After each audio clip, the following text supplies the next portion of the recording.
Merci, Monsieur le maire. La place du Tertre est un lieu exceptionnel du patrimoine parisien chargé d'histoire. C'est un lieu de passage incontournable pour les visiteurs du monde entier.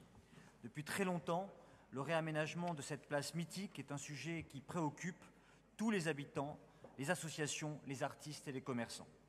Je suis déjà intervenu au Conseil d'arrondissement et au Conseil de Paris pour vous alerter et relayer les légitimes inquiétudes. L'ensemble des parties prenantes expriment toujours la même demande, que ce projet fasse l'objet de larges discussions et de décisions co-construites qui vont dans le sens de l'intérêt général.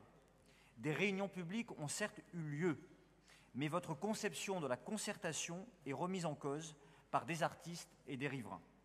Selon eux, ces réunions n'ont eu pour objet que de leur signifier que le projet allait être effectué avec ou sans eux, même si la mairie et les commerçants étaient prêts à consentir à quelques compromis.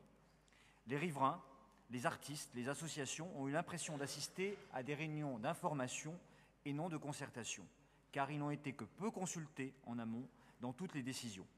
D'autres habitants du quartier disent ne pas avoir été du tout informés des réunions. Par ailleurs, de nombreux points soulèvent encore aujourd'hui des doutes. L'aménagement d'un accès PMR sur le côté rue Norvin de la place, par exemple, alors que cet accès déboucherait directement sur un bloc de contre-terrasse clôturé et fixé au sol entre les mois d'avril et de novembre. La non-conformité au règlement municipal de l'absence de passage pour la circulation du public entre les terrasses pour des raisons de sécurité, ou encore le nivelage des pavés de la place qui ferait perdre le charme et l'authenticité de cette place mythique.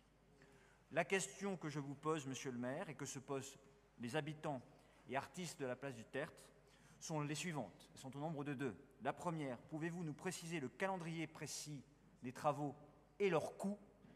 Enfin, pouvez-vous nous confirmer que, comme annoncé lors des réunions publiques et conseils d'arrondissement, le projet a effectivement été l'objet d'un consensus avec l'ensemble des parties prenantes, justifiant ainsi le début des travaux et qu'aucune partie prenante n'ait été délaissée?